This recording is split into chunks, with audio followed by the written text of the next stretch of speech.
orang yang berhasil dan sukses dalam kuadran B dan I, pasti mereka akan menjadi orang kaya. Pasti itu ya. Tapi di sisi lain, orang yang berhasil atau sukses dalam kuadran E dan S, belum tentu menjadi kaya. Halo semua, gue Nasrul, welcome to my YouTube channel. Di video kali ini gue akan membahas selanjutan dari buku sebelumnya, Rich Dad Poor Dad. Kalau di antara kalian ada yang belum nonton, linknya gue taruh di deskripsi di bawah. Ini dia bukunya, Cash Flow Quadrant. Salah satu kesimpulan yang bisa gue ambil dari buku ini adalah jika kita mendapatkan income atau pendapatan berdasarkan lama waktu kita bekerja, misalnya kalau kita bekerja 8 jam ya dapat bayaran 8 jam, kalau 10 jam ya dapat bayaran 10 jam. Nah, kalau kita masih seperti itu, bisa dipastikan kita masih jauh dari kata kaya. Kenapa bisa begitu? Setelah yang satu ini.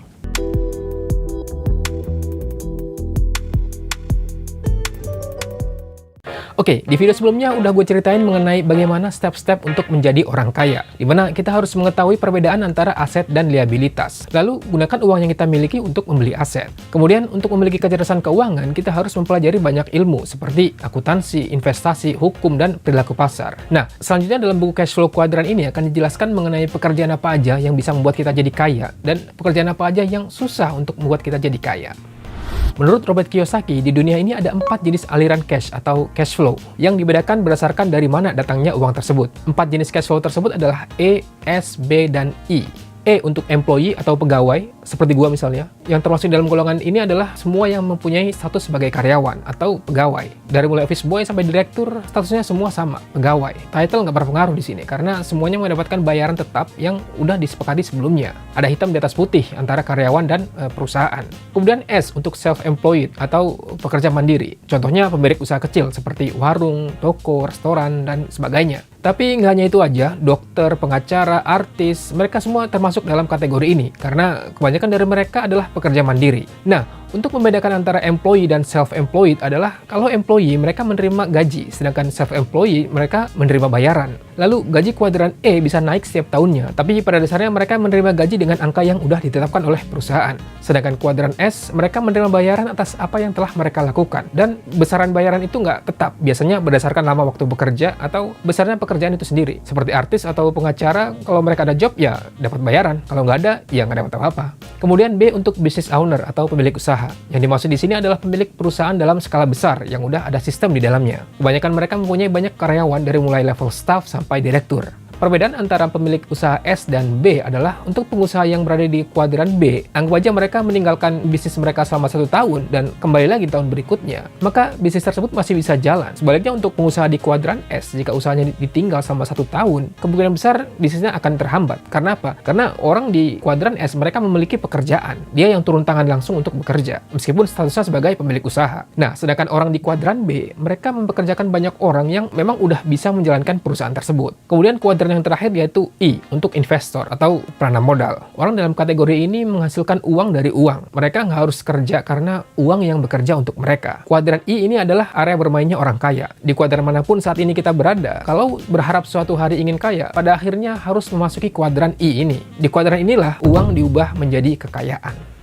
Di dunia ini banyak orang tua yang mungkin berharap anaknya bisa jadi pegawai negeri supaya masa depannya terjamin. Atau mungkin ingin anaknya bekerja di perusahaan besar dengan bayaran yang tinggi. Lalu mungkin ada juga yang berharap anaknya bisa jadi dokter atau pengacara mungkin. Akan tapi keinginan orang tua sendiri kadang berbeda dengan keinginan anak. Anaknya pengen jadi artis, pengen jadi musisi, pengen jadi pemain film, atau YouTuber mungkin. Nah, bagi Robert Kiyosaki, semua pekerjaan itu nggak jauh berbeda. Percuma misalnya ada orang tua yang berdebat dengan anak karena anaknya ingin jadi musisi, sedangkan orang tuanya ingin anaknya menjadi pegawai negeri.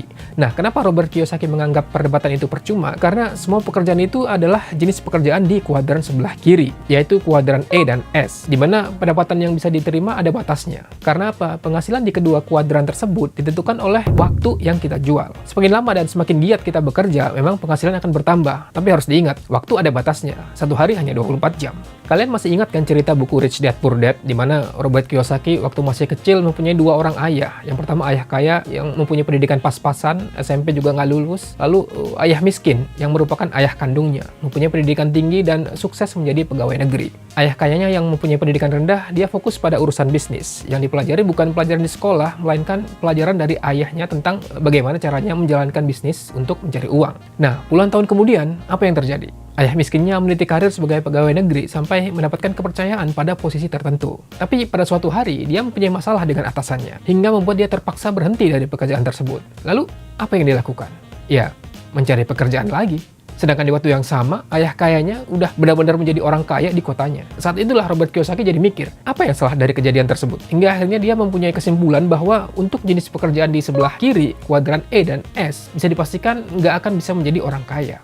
Meskipun begitu, kita bisa aja merasakan kesuksesan pada keempat kuadran tersebut. Misalnya ayah kaya yang sukses di kuadran sebelah kanan. Saat makin sukses, dia mempunyai banyak uang dan waktu luang. Bisnisnya semakin membaik, tapi dia nggak perlu bekerja lebih keras. Sedangkan ayah miskin, dia juga pernah merasakan kesuksesan dalam karir sebagai pegawai negeri. Tapi bedanya, dia bekerja keras di kuadran sebelah kiri, sebagai employee. Meskipun dia berhasil mendapatkan promosi dan mengemban tanggung jawab lebih besar. Tapi seiring dengan hal itu, dia menjadi makin sibuk dan akhirnya nggak punya waktu untuk anak-anak dan keluarganya. Jadi kelihatan ya bedanya, kalau kuadran sebelah kiri, seiring dengan naiknya bayaran yang diterima, maka tanggung jawab juga bertambah. Akibatnya jadi makin sibuk dan waktu bekerja pun menjadi makin lama. Sebaliknya di kuadran sebelah kanan, semakin sukses, semakin mempunyai banyak waktu untuk keluarganya. Tapi tunggu dulu, mungkin di antara kalian ada yang mikir banyak orang yang sukses meniti karir di perusahaan sampai bisa menjadi manajer atau direktur. Lalu banyak juga dokter, pengacara, artis, public figure, di mana mereka mendapatkan bayaran yang besar. Apakah mereka bukan orang kaya? Nah, bagi Robert Kiyosaki, kalau mereka menghasilkan uang hanya dari profesi tersebut, mereka semua adalah orang miskin. Karena orang kaya berada pada level yang berbeda. Perbedaan tersebut adalah apakah mereka mempunyai kekhawatiran keuangan atau enggak.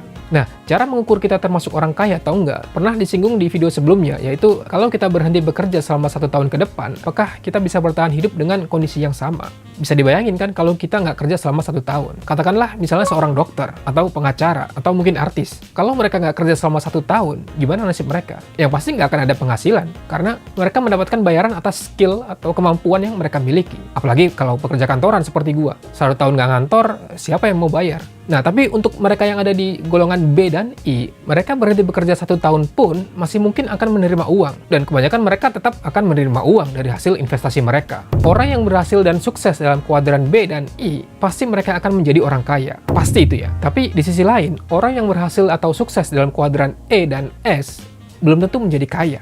Nah, kenapa bisa begitu? Salah satu penyebabnya adalah karena regulasi negara dibuat seperti itu.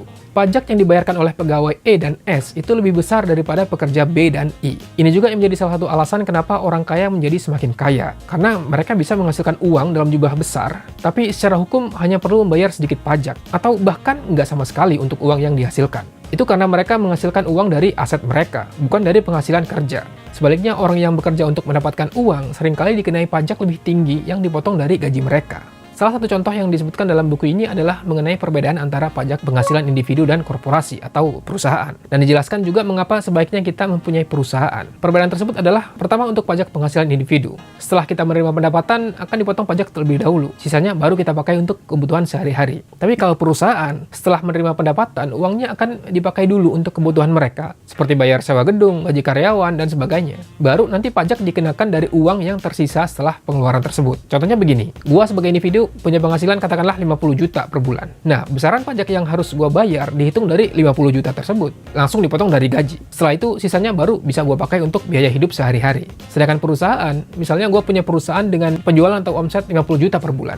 Nah, pajak yang harus gua bayar bukan dihitung dari 50 juta itu, tapi dihitung dari uang yang tersisa setelah pengeluaran perusahaan gua. Misalnya, pengeluaran perusahaan gua 40 juta untuk bayar sewa, gaji karyawan, dan lain-lainnya. Nah, sisanya kan 10 juta. Besaran pajak yang harus gua bayar itu dihitung dari 10 juta tersebut. Makanya banyak perusahaan yang lebih suka untuk memakai uangnya untuk berinvestasi daripada dibiarkan begitu aja. Karena semakin banyak menyisakan uang, semakin banyak juga pajak yang harus dibayar. Untuk itu, penulis menyarankan salah satu cara untuk menjadi kaya, yaitu dengan mendirikan perusahaan. Untuk menjadi lebih aman secara keuangan, Robert Kiyosaki memberikan saran selain melakukan pekerjaan di kuadran E dan S, sebaiknya juga mempelajari tentang kuadran B atau I. Karena ya semua membutuhkan proses dan persiapan yang matang. Dan semua diawali dari langkah yang kecil. Terakhir, kesimpulan yang bisa diambil dari buku Cash Flow Quadrant dan juga Rich Dad Poor Dad ini adalah, pertama, siapapun mempunyai kesempatan yang sama untuk menjadi orang kaya. Kedua, nggak punya uang bukan alasan kita nggak bisa kaya. Karena ini juga yang dialami oleh Robert Kiyosaki, di mana dia pernah kehilangan semua yang dimiliki. Bahkan pernah menjadi tunawisma atau homeless, nggak punya rumah. Lalu butuh apa untuk menjadi kaya? Ini kesimpulan yang ketiga, yang dibutuhkan adalah impian, tekad yang besar, ketersediaan untuk belajar, dan kemampuan menggunakan dengan benar aset yang dimiliki, serta mengetahui dari kuadran mana kita akan memperoleh penghasilan. Nasihat yang pernah juga diberikan oleh ayah kaya adalah, jika ingin sukses menjadi orang kaya, kita harus tahu bagaimana cara mengumpulkan modal dan mengubah hutang menjadi uang. Dan itu juga yang dilakukan oleh penulis ketika pertama kali memulai investasi dengan meminjam uang di bank untuk menghasilkan uang yang lebih besar lagi. Oke, sampai di sini dulu video kali ini. Kalau kalian tertarik dengan buku ini, langsung beli aja. Terima kasih buat kalian yang udah nonton dari awal sampai akhir. Kalau kalian suka dengan konten seperti ini, jangan lupa untuk subscribe buat yang belum. Kemudian tekan tombol like dan share juga ke teman-teman kalian. Kalau ada kritik dan saran, boleh silahkan tulis di kolom komentar di bawah. Sampai ketemu lagi di video berikutnya. Sordewa, mata.